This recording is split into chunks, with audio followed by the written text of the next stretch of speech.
At 75, you learn that there's an invisible line between being trustworthy and being convenient. I crossed that line without realizing it, or rather, they thought I crossed it. For months, I overheard half-finished conversations. Documents appeared on my desk demanding my signature, and smiles began to come accompanied by haste. What they didn't know was that I had already understood everything. I was just waiting for them to get lost in their own game. My name doesn't matter much. Here, what matters is that I've spent my life building something solid. I worked 42 years at the same company, retired with dignity, own 2 fully paid-off properties, and have a clean record wherever I go. I married young, raised 3 children, buried my wife 7 years ago, and since then I've lived alone in a house that's become too big for me. But I've never complained. I learned early on that complaining doesn't build anything. I've always been the kind of man people turn to when they need advice. Not because I talk a lot, but because when I do talk, I make sense. My children grew up seeing me solve problems without yelling. My neighbors know me as someone who keeps his promises, and that's exactly why, for a long time, I thought everything was fine. The first strange thing happened on a Sunday in March. My oldest son, Robert, showed up at home with his wife and an envelope. He said he needed to talk about the future. He sat at the kitchen table, opened the envelope, and began talking about how good it would be for me to consider transferring ownership of the lake lodge to his name, to avoid taxes, to make things easier if I got sick. He spoke quickly. His wife smiled and nodded as if confirming everything. I didn't say anything, I just listened.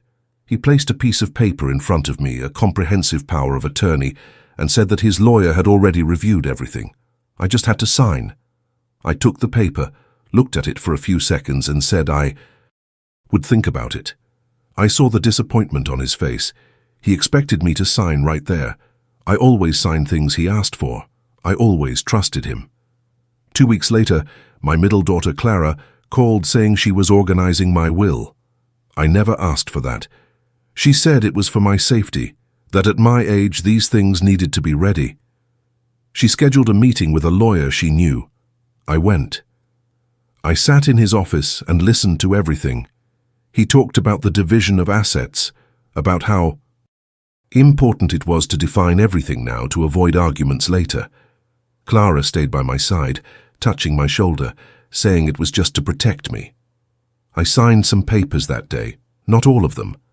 I said I needed to read them carefully.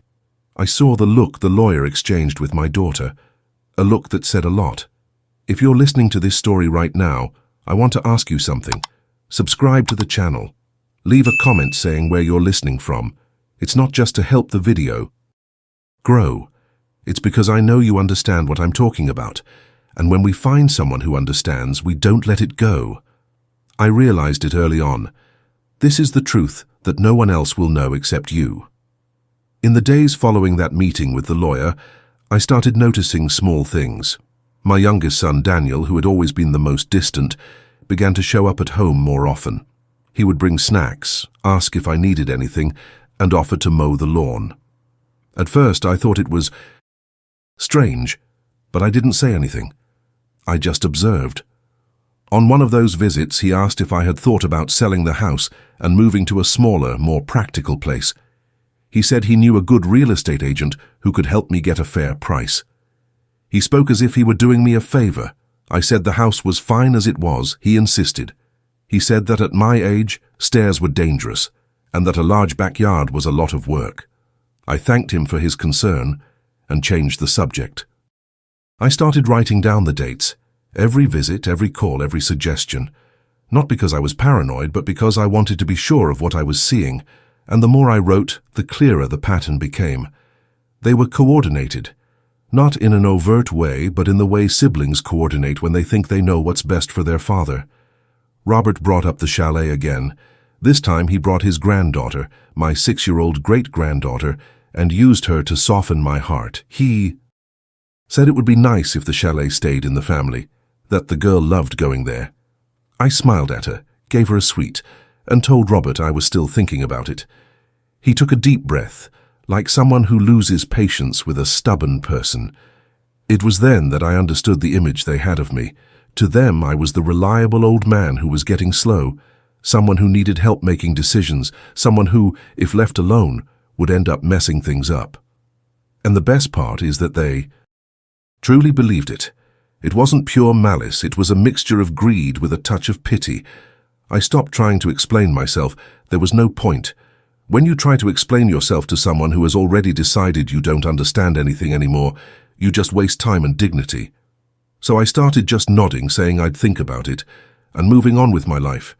Clara started talking about nursing homes. Not directly, but in the indirect way people talk when they're testing the waters. She mentioned a friend of hers who had placed his father in a very good place, that his father was loving it, that there were activities, nurses, everything very organized. I just listened. She expected a reaction. I didn't give one. They thought I didn't understand. That phrase stayed with me for weeks. I saw it in their eyes, in the pauses, in the way they spoke slowly, as if I had lost the ability to follow their reasoning. And honestly, at first it hurt a little. You spend your whole life being the pillar of the family, the person who solves problems, who provides for them, who guides them, and suddenly you become the problem to be managed. But the pain passed quickly, because I realized that while they underestimated me, I had the most important advantage of all, clarity. I saw exactly what was happening. They didn't. I started receiving visits from people I barely knew. An accountant Robert recommended, a financial consultant Clara said was excellent, even a guy who introduced himself as an expert in estate planning. They all came with the same story. They were there to help me, to ensure my assets were protected, that my children were well cared for. I greeted everyone politely. I offered them coffee. I listened to what they had to say. And in the end, I always said the same thing: I'll think about it calmly. Their frustration was visible, but no one could force me to do anything, not while I was lucid, and I was more lucid than ever. One Saturday morning, I found a forgotten piece of paper on the living room table. It was a draft. I recognized Clara's handwriting. It said, "Convince Dad to sign power of attorney before the end of the month." Below, a list of arguments: health, practicality, security, and at the end, underlined, "If he resists, talk to Dr. Morrison about cognitive evaluation." I folded the paper and put it away. I didn't confront her. I didn't call her, furious. I just kept it. Because at that moment I understood that the game had rules, that I hadn't authorized, but that they had been playing for a long time. Dr. Morrison had been my doctor for 15 years, an upright man, always had been. But I knew he was human too, and humans can be influenced when the story is told the right way. If Clara showed up at his office worried about her father, saying I was forgetful, confused, making strange decisions, what would his natural reaction be? To investigate. And investigation, depending on how it's conducted, can plant doubt where none exists. I went to the doctor's office the following week, routine checkup. Dr. Morrison examined me, talked to me, asked the usual questions. In the end, he said I was fine, healthy for my age, lucid. He didn't mention anything about family concerns, at least not yet. June arrived, and with it a family gathering that I hadn't organized.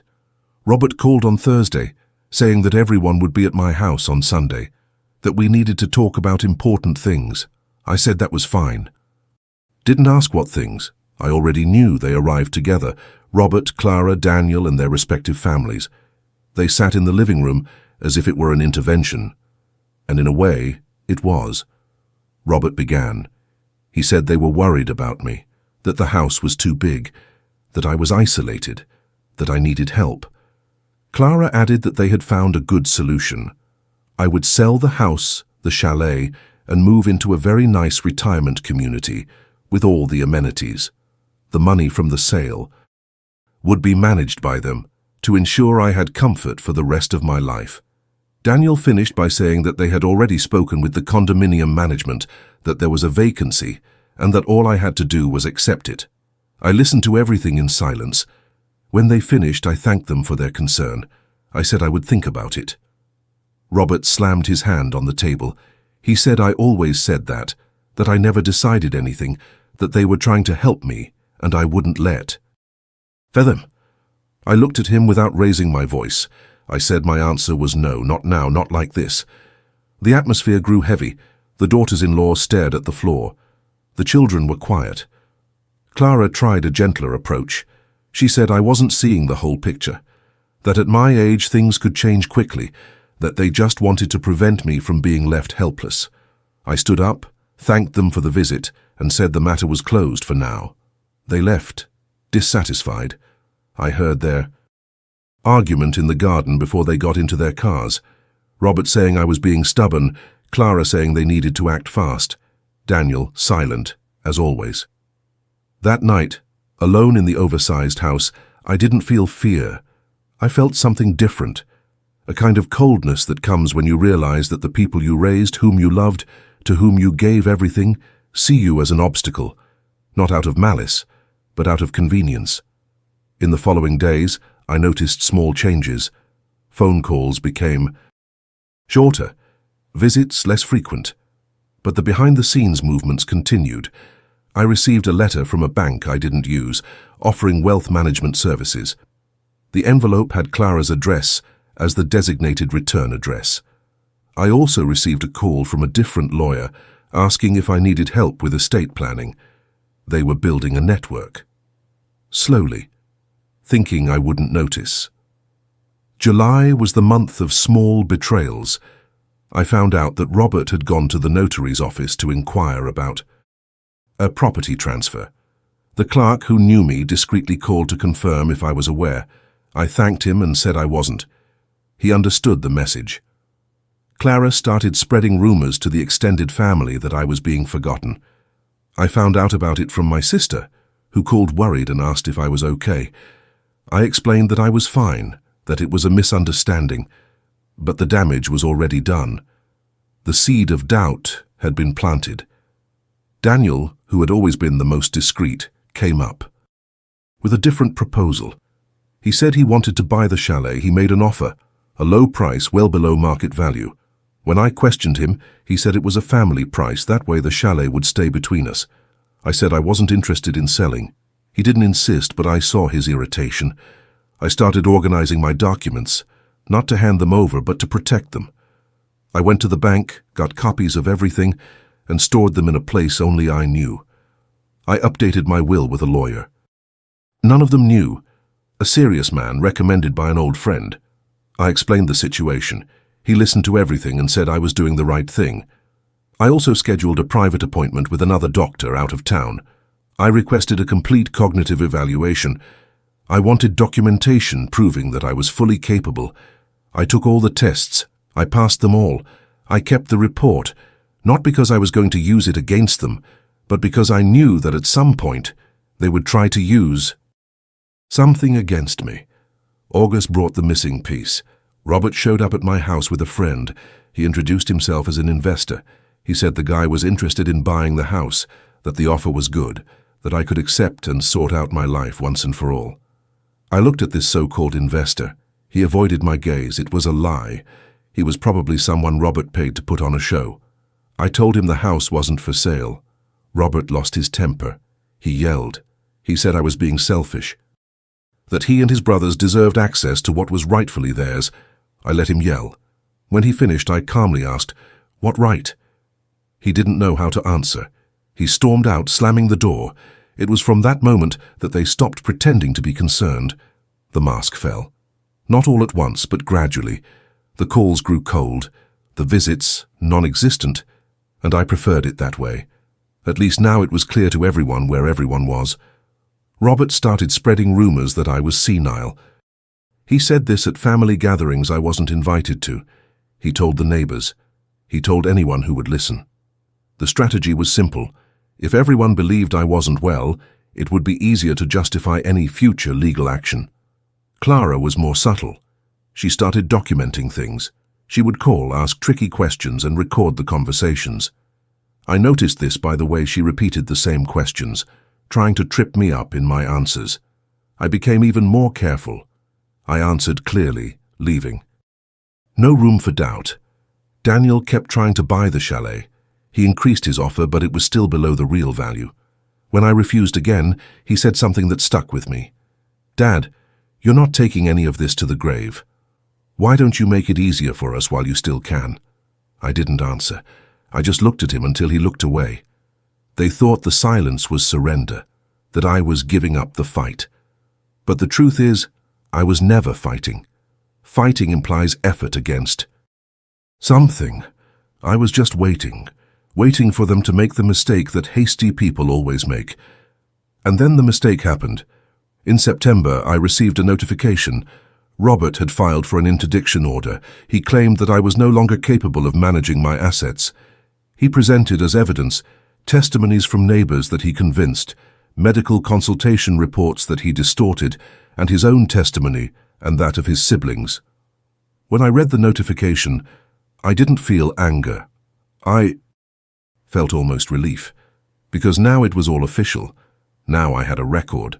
Now they had put their name on documents that they could no longer erase. The hearing was scheduled for October. They expected me to show up confused, perhaps without a lawyer, perhaps lost. I showed up with Dr. Henrique Almeida, one of the most respected lawyers in the region. I showed up with a recent cognitive evaluation attesting to my full capacity. I showed up with my doctor, Dr. Morrison, who confirmed under oath that I was healthy and lucid. Robert turned pale. Clara looked away. Daniel, for the first time, seemed to understand the gravity of what they had done. The judge listened to everything. He read the documents. He asked me direct questions. I answered each one calmly and precisely. I explained my routine, my finances, my decisions, everything clearly. In the end, the judge dismissed the request. He said there was no evidence of incapacity, and he went further. He drew attention to the unfounded attempt at interdiction, warning about the legal implications of it. We left the courthouse. They didn't look at me. They got in the car and drove away. I went home alone with my lawyer, who shook my hand and said, "You did very well." But the story didn't end there, because they had invested too much in it to give up, and people who invest too much in something wrong don't usually accept defeat with dignity. 2 weeks later, Clara tried a different approach. She showed up at my house crying. She said she was sorry, that she had been influenced by Robert, that she only wanted what was best for her. She hugged me. She apologized. I accepted the hug. But I didn't accept the apology. Not because I'm resentful, but because an apology without a change in behavior is just a strategy. And I was right. In the following weeks, I discovered that she was trying to access my bank accounts. She had gone to 2 different branches, presenting herself as my proxy. She was stopped at both. The managers called me. I thanked them and asked them to reinforce security. November arrived cold, and along with the cold came their most elaborate attempt. Robert hired a private investigator. I found out about this because the investigator, a man named Mike, contacted me. He said he'd been hired to find dirt on me, anything that could be used against me. But after investigating, he hadn't found anything. Mike was a man of principle. He said he wasn't comfortable with the job, that he realized. The situation was a family trying to take advantage of an honest father. He returned the money to Robert and told me everything. He even gave me a copy of the report he was going to hand in. I read the report. It was surprisingly detailed. My routine, my habits, my outings, my medical appointments. They were looking for any sign of weakness, any slip-up, and they found nothing because there was nothing to find. I thanked Mike. I offered to pay for his time. He refused. He said he just wanted me to know the kind of people I had around me. That night, I sat on the porch with a coffee and thought about everything. I thought about the years I dedicated to those 3, the nights I spent awake when they were little and sick, the sacrifices I made to ensure they had an education, opportunities, a future. And I thought about how all of that had turned into greed disguised as concern. I didn't feel sorry for myself. I felt sorry for them, because I knew that in the end, they were going to lose. Much more than money, they were going to lose their peace. And peace is something that money can't buy back. Daniel tried one last tactic. He showed up offering a partnership in a business. He said he wanted to invest with me, that it would be good for both of us. He showed me documents, projections, promises. I looked at everything carefully and refused. He asked why. I said I didn't see the need. He insisted. I maintained my refusal. Later, my lawyer reviewed the papers Daniel had brought. It was a perfect trap. If I signed, I would be transferring control of a significant portion of my assets to a company he controlled. All legal on paper, but disastrous in practice. I showed this to Dr. Almeida. He shook his head. He said it was one of the most elaborate scams he had ever seen in a family context. December came, and with it the feeling that something was about to happen. They had tried everything: guardianship, emotional manipulation, investigation, financial fraud, and everything had failed. But I knew that the more someone invests in a mistake, the harder it is to stop. I received a call from an unknown number. It was a lawyer from another state. He said he had been hired by my children to assess my financial situation. I hung up. I blocked the number. The next day, another lawyer. Same story. I hung up again. They were trying to tire me out, to make me lower my guard, to make me make a mistake out of exhaustion. But exhaustion didn't make me make mistakes. It only made me more careful. On Christmas Eve, I received a letter. It had no return address. Inside, a single typed sentence: "None of this needs to be so difficult. Just sign what needs to be signed." It wasn't a direct threat, but it was a threat. I kept the letter. I showed it to Dr. Almeida. He said it was time to consider harsher measures. I said not yet, because I knew they were going to hang themselves. They always do. Impatient people make big mistakes, and I just had to wait. The mistake happened on December 28th. Robert tried to forge my signature on a document transferring ownership of the chalet. He went to the notary's office with the paper. The clerk, who had known me for years, found it strange. He called me to confirm. I told him I hadn't signed anything. The clerk kept the document. He called the police. Robert was confronted right there. He tried to argue that he had power of attorney. He didn't. He tried to say that I had verbally authorized it. There were no witnesses. He was charged with document forgery. The trial began, and this time there was no turning back. January began with Robert facing criminal charges. His defense tried to claim misunderstanding, family confusion, good intentions. But forgery is forgery. The document had his signature authenticating something he had no right to. There was malice. There was intent. Clara and Daniel distanced themselves, not because they disagreed, but because they were afraid of being dragged down with them. Self-preservation. It's always like that when the ship starts to sink. My lawyer told me I could withdraw the complaint. That being family, the judge would probably accept it. I said no, not because I wanted revenge, but because I needed to make it clear. Actions have consequences. They always have. They always will. Robert called me. For the first time in months, without arrogance. He asked to talk. I agreed. He came alone. He sat in the same room where he had yelled at me months before. This time he was humble. He asked for forgiveness. He said he had been wrong, that he had let himself be carried away by greed, that he never imagined it would come to that. He cried, and I believe the tears were real. But I didn't withdraw the complaint. I explained to him that personal forgiveness doesn't erase legal responsibility, that he had crossed a line that couldn't be uncrossed with apologies, that he needed to face the consequences of what he did. He left my house smaller than when he entered. And perhaps that was the greatest lesson I taught him in 75 years. The process continued.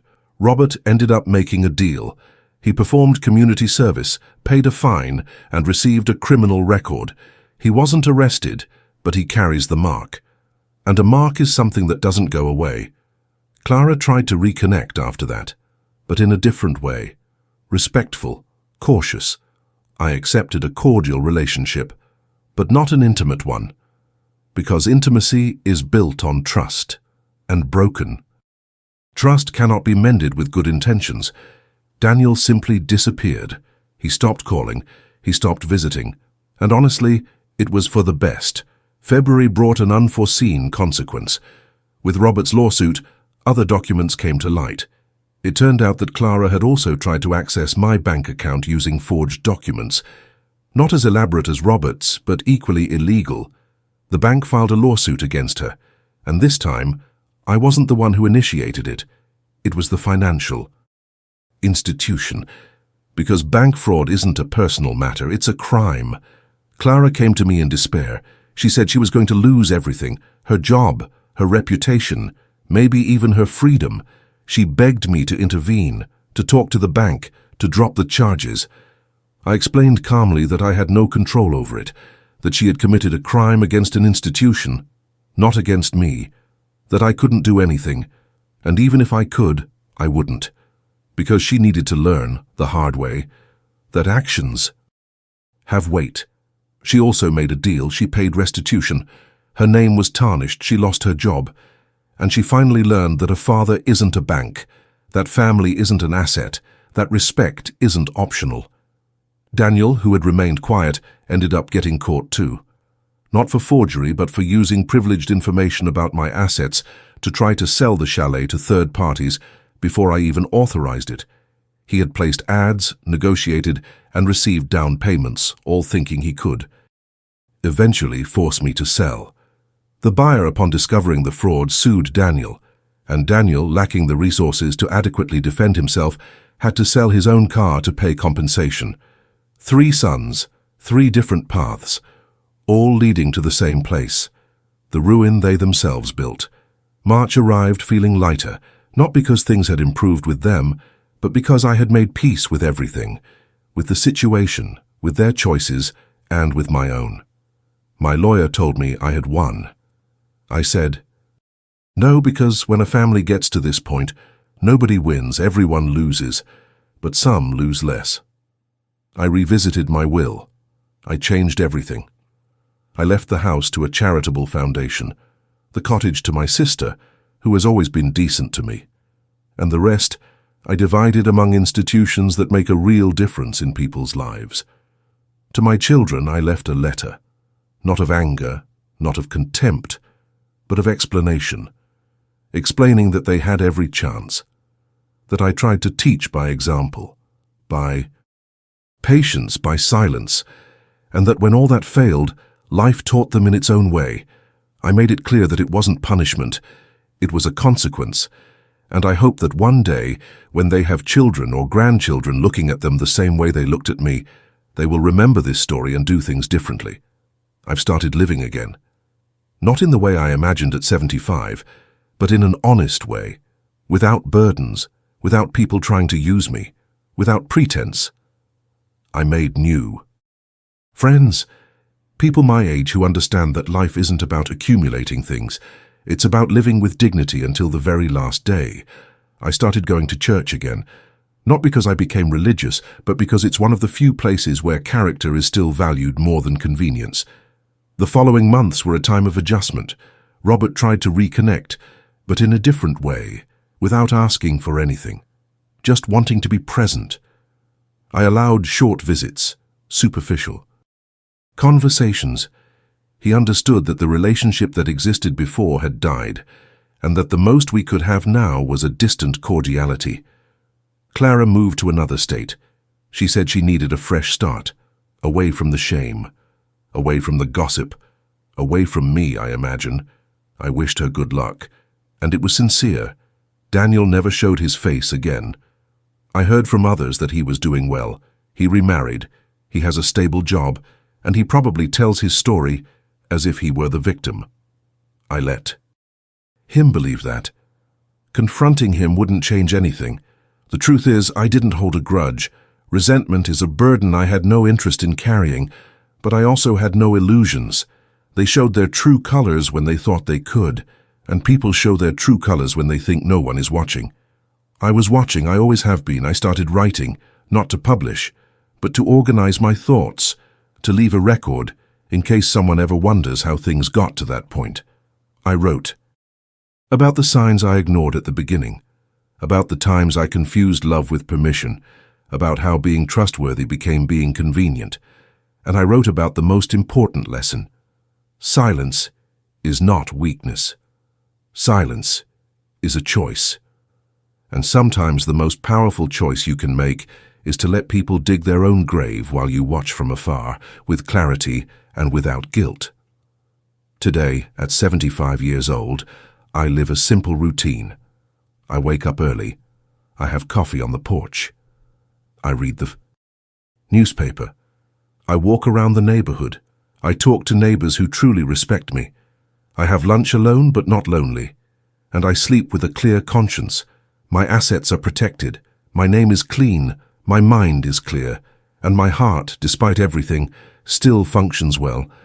I don't see my children often. I don't miss them. Maybe that sounds cruel to those who hear it. But it's not. It's just honest. We don't need to pretend to love where there's only a shared history. I received a letter from Robert last month, long, detailed, asking for forgiveness again, saying he understands now, that he's learned, that he'd like a chance to be a real son before it's too late. I read it. I saved it. I didn't reply, because some things can't be answered with words. If he truly understood, he'll show it over time, with consistency, with respect. And if he didn't understand, words won't change anything. Clara sends messages every now and then, short ones, asking how I am. I reply that I'm fine, and I really am. Daniel remains absent, and that's okay. Some bridges burn completely, and you learn to live without crossing them. Life teaches. It always teaches, but it doesn't always teach in a gentle way. Sometimes it teaches in a way that hurts, in a way that leaves a mark, in a way that is unforgettable.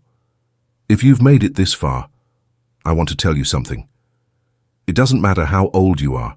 It doesn't matter if you're 75, 50, 30, or 20. This story isn't just about me. It's about a truth that applies to any stage of life.